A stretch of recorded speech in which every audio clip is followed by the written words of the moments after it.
Antoine Diouf. 4 Sénégalais morts dans un incendie à Ouragla, c'est en Algérie, près de la frontière malienne. Qu'est-ce qui s'est passé? Il s'agit apparemment de migrants. Ils étaient en transit dans cette ville algérienne. Les dépouilles des 4 victimes sénégalaises, pas encore livrées. Le témoignage de Daouda Badji, il fait partie de ce groupe de Sénégalais. Il est joint au téléphone par Babacar Fall. Il y avait un grand incendie ici à Ouragla, c'est une commune en Algérie. Il y avait eu du feu, donc ça a brûlé parce qu'il y avait des bouteilles de gaz, il y avait des explosions de bouteilles de gaz. On a perdu 4 Sénégalais. En tout, ils ont dit que c'est 18 personnes qui sont mortes. Parmi les 18 personnes, il y a eu 4 Sénégalais. On est parti, chaque jour on part à l'hôpital, mais ils ont dit qu'ils sont en train de faire une autopsie. On ne peut pas voir les corps parce que aussi les corps sont brûlés. C'est une brûlation, c'est une brûlure au 6e degré. On a contacté les autorités sénégalaises, mais à chaque fois ils nous donnent rendez-vous. On va venir aujourd'hui, demain. Aujourd'hui même ils devaient être là. Mais au dernier moment, ils nous ont appelé pour nous dire qu'il ne faut pas se déplacer. RFM, la radio de toute l'actualité. À propos des 50 Sénégalais détenus dans une prison en Mauritanie, notre correspondant à Nouakchott a tenté de recueillir une réaction de l'ambassadeur du Sénégal à Nouakchott. Donc, le diplomate n'a pas souhaité se prononcer sur la question. Une nouvelle brigade de gendarmerie pour Touba, elle sera inaugurée par le président Macky Sall cet après-midi. Cet escadron de surveillance et d'intervention va renforcer la sécurité dans la cité religieuse. Les populations approuvent mais demandent aux autorités de permettre aux forces de l'ordre de mettre un terme à l'insécurité à Touba. Reportage Papa Balagay. À l'unanimité, nos interlocuteurs approuvent l'installation de l'escadron de la gendarmerie dans la ville sainte de Touba. Une décision noble selon Chersek, toutefois, il sollicite plus de liberté aux forces de sécurité.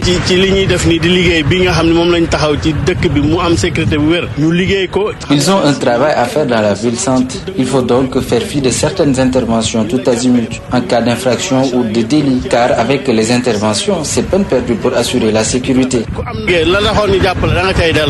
Baramboub, lui, estime qu'en plus de la gendarmerie, la police doit être renforcée.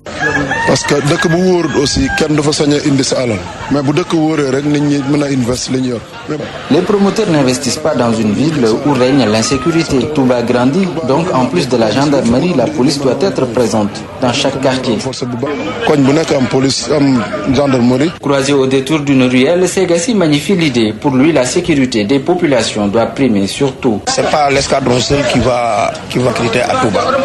Il nous faut la police, il nous faut la gendarmerie pour que la Touba soit beaucoup plus sécurisée ces temps-ci.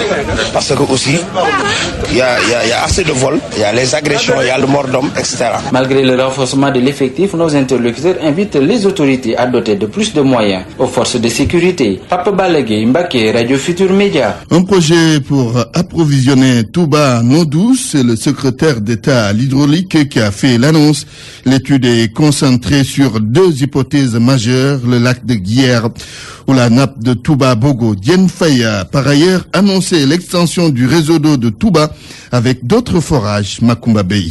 Le gouvernement compte améliorer la qualité et la quantité dans la distribution de l'eau à Touba. La solution pourrait venir du lac de Guière ou de la nappe de Touba-Bogo, plus proche, selon Diène Faye, secrétaire d'État à l'hydraulique rurale. Nous avons en ligne de mire un certain nombre de systèmes de transfert d'eau qui soit viendraient du lac de Guière ou bien des nappes d'eau qui sont importantes, qui sont inexploitées, qui ne sont pas très loin de Touba et qui ont une eau douce.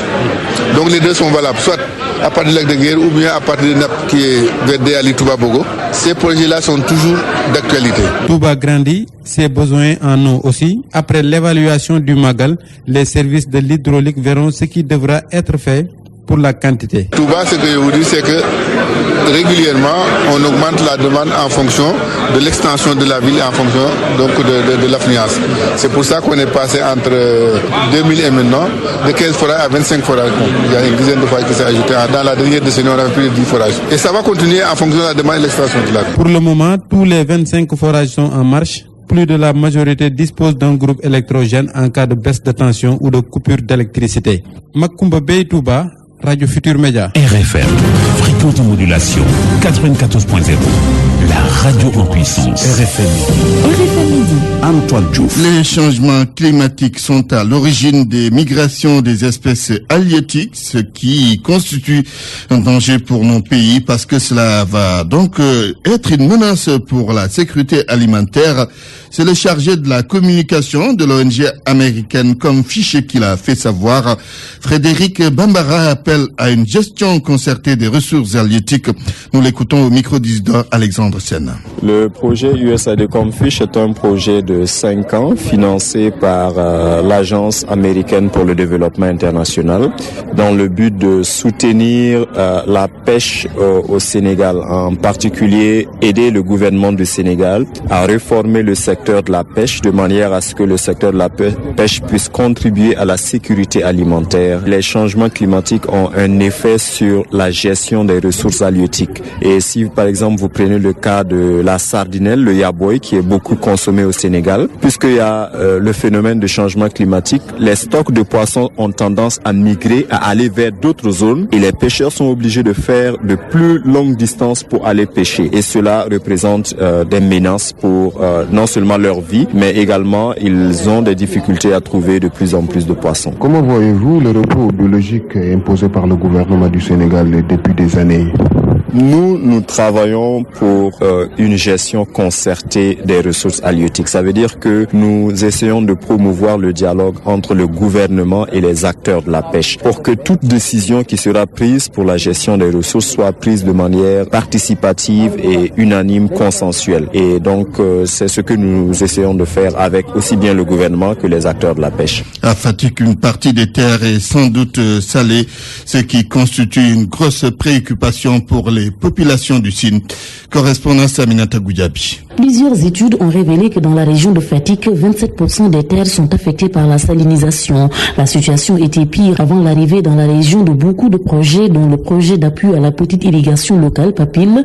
Mamoudou Diop, assistant du coordonnateur régional du PAPIL. Cette dégradation est tellement avancée aujourd'hui que avant l'installation du PAPIL, on le situait à presque 80%. Donc des terres qui sont juxtaposées donc à la frange maritime. Cela a causé des problèmes, des dégâts. Avec cette forte présence du sel dans les sols, c'est l'agriculture qui en prend un sacré coup. Une situation jugée grave dans une région où 98% de la population vivent d'agriculture. Surtout à la riziculture. Il n'y a pas une seule plante qui peut résister au sel, surtout à un certain niveau. Ça impacte directement. D'abord, les populations avaient abandonné ces terres pour s'adonner à autre chose, alors que ça a été peut-être à l'époque une source de revenus qui leur permettait même de boucler, par exemple, leurs besoins en nourriture pendant toute une année. Depuis son installation il y a 10 ans, le PAPIL dit avoir récupéré des milliers d'hectares de sol dans la région. En mettant en place des digues structurantes qui permettent de récupérer progressivement ces terres, donc avec un système de dessalement et le lessivage. Pour le moment, on a plus de 2000 hectares récupérés. Dans d'autres projets se sont aussi engagés à freiner la salinité des sols à Fatick. On peut en citer le projet bassin de rétention et de valorisation des forages Barbafort. Il s'active dans la construction d'ouvrages de retenue d'eau et de digues anti-sel dans les départements de Fatick et de Foundiougne. Aminata Goudiaby, Fatick RFM.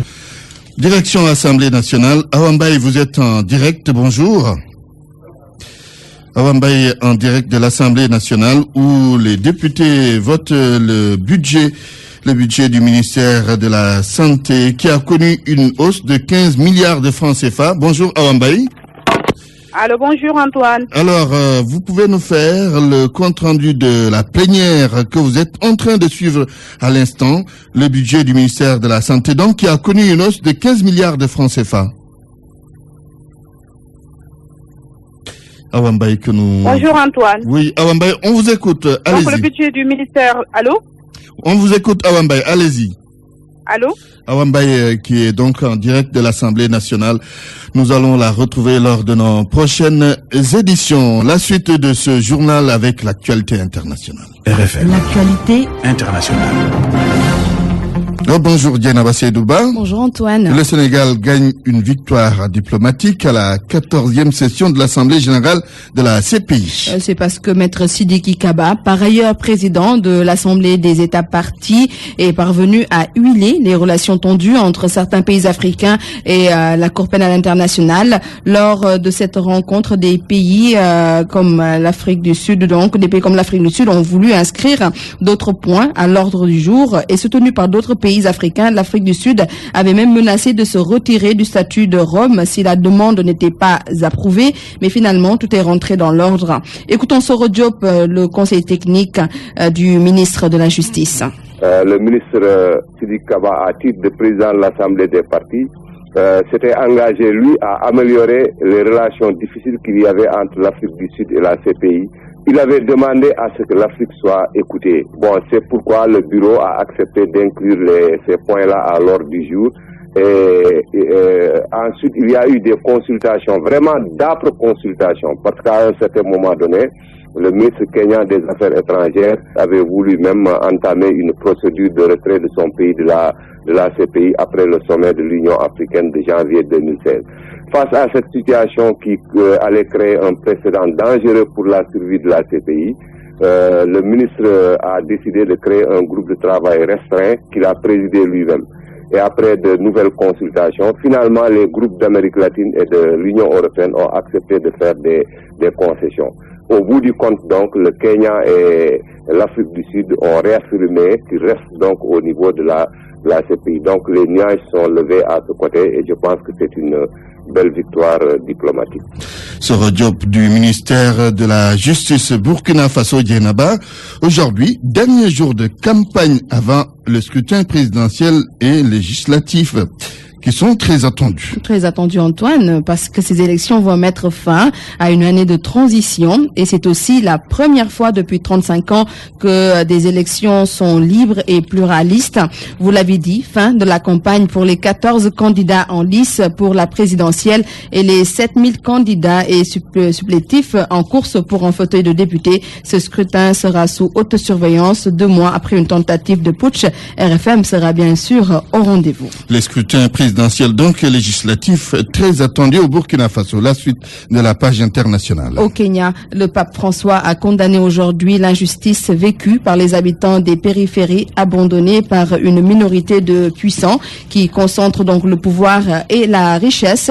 Il a dénoncé une nouvelle forme de colonialisme en Afrique.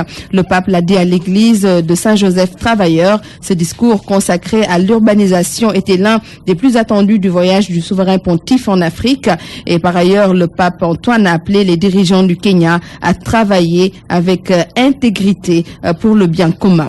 En France, un hommage républicain a été rendu aux victimes des attentats de Paris. Une cérémonie inédite, sobre et riche en émotions, nous dit notre envoyé spécial à Paris, Yoram Mangara. Yoram Mangara, que nous allons sans doute retrouver lors de nos prochaines éditions.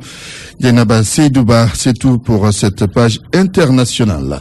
La suite du journal, c'est dans un instant avec Boubacar Kambelien. Bonjour Kambel. Bonjour Antoine. La page des sports donc avec la CAN des U23, deuxième édition du genre J-1, la compétition où les compétitions démarrent demain. Match d'ouverture Sénégal-Afrique du Sud, coup d'envoi à 15h30 au stade du président Léopold Sédar Senghor. Les Bafana, adversaires pas méconnus des Lions Olympiques, ces derniers savent ce qui les attend et ils en sont conscients. Dans nos prochaines éditions, Antoine, nous allons entendre certains d'entre eux avec Sodetiam à quelques heures du top départ de la CAN U23. Tout est fin prêt, rassure le président du comité d'organisation, Maître Augustin Senghor. Certainement, nous l'entendrons avant la fin de ce journal des sports. Maître Augustin Senghor, que vous entendrez également plus largement demain matin dans l'émission RFM Week-end avec Chérif Diop, Sénégal-Afrique du Sud, match d'ouverture de la CAN U23 à suivre demain en direct et en intégralité sur la RFM. À partir de 15h30 minutes, dimanche, la poule B prend le relais à Hambourg au stade Caroline Faye à suivre Égypte-Algérie à 15h et Mali-Nigeria à 18h. L'enjeu de cette compétition est la qualification pour les Jeux Olympiques de Rio 2016. Les 3 premiers vont représenter l'Afrique à ces Jeux Olympiques prévus à Rio de Janeiro au Brésil, Antoine Diouf. Boubacar Kameldien, oui, le football cette fois-ci, mais en France. Avec la 15e journée de la Ligue 1 qui débute ce soir en match avancé, Lyon 2e reçoit Montpellier 14e. Le leader PSG joue demain contre la Lanterne Rouge 3, un match des extrêmes prévu à Paris. 13 points séparent les Parisiens de leur dauphin lyonnais. Navetan, le champion de l'ODCAV de Dakar, connu ce soir, ce sera à l'issue de la finale des phases départementales entre Santhiaba de la Médina et Jaon de Wagouniaï. Match prévu à 18h30 au stade de Demba Diop, en levée de rideau dans la finale des cadets. Kip va jouer contre Momsereu des HLM. La zone 2 de l'ODCAV de Pikine, elle, joue sa finale cet après-midi à 18h au stade Amadou Barry de Guédiawaye. Natangé affronte Espoir et l'ASC de Babacar Fall. Bonne chance, Babacar. Et pour terminer, Antoine, lutte avec frappe, le combat Rocky Balboa Bombardier s'invite dans les débats à l'Assemblée nationale. Il a été au cœur des discussions hier lors du passage du ministre des Sports Matarba devant les députés pour le vote de son budget. Pour la tenue de ce choc ou non, les parlementaires sont divisés sur la question. Le ministre, lui, affirme qu'il n'est pas encore saisi. Vous entendrez dans nos prochaines éditions le reportage de Migui Maramdiaye. Et vous l'avez sans doute constaté, quelques difficultés techniques avec la machine, mais tout va entrer dans l'ordre dans quelques minutes d'ici 13h. Donc, avant de boucler cette édition beaucoup plus courte que d'habitude, quelques infos météorologiques au cours des prochaines 48 heures. Le ciel sera passagèrement nuageux sur la majeure partie du pays, particulièrement sur le nord et l'ouest. Toutefois, à partir de dimanche, le ciel va s'éclaircir progressivement. La sensation de chaleur sera admise sur la quasi-totalité du territoire. Par contre, sur Dakar, le temps sera beaucoup plus clément avec des maxi de température ne dépassant pas les 29 degrés. La fraîcheur nocturne et matinale restera palpable sur tout le pays, plus particulièrement sur les régions sud et nord où le thermomètre affichera des valeurs de 18 degrés à Kolda et Saint-Louis. C'est la fin de ce grand journal. Je vous rappelle les titres. 4 Sénégalais morts dans un incident à Ouaragla en Algérie, c'est près de la frontière malienne. Et à propos des Sénégalais emprisonnés en Mauritanie, l'ambassadeur du Sénégal à Nouakchott ne veut pas se prononcer sur la question. Touba étrenne une nouvelle brigade de gendarmerie. Le président Macky Sall l'inaugure cet après-midi. Tout cela va contribuer à la sécurité dans la ville sainte. Cependant, les populations souhaitent que les autorités laissent les forces de sécurité faire leur travail. Assemblée nationale, le budget du ministère de la Santé a connu une hausse de 15 milliards de francs CFA. Journal présenté par Antoine Diouf, à la technique Vincent Mamadou Diop, réalisation Babacar Fall. À 13h, vous retrouverez Sornangonengom pour la grande édition à Wolof. Excellent après-midi à toutes et à tous.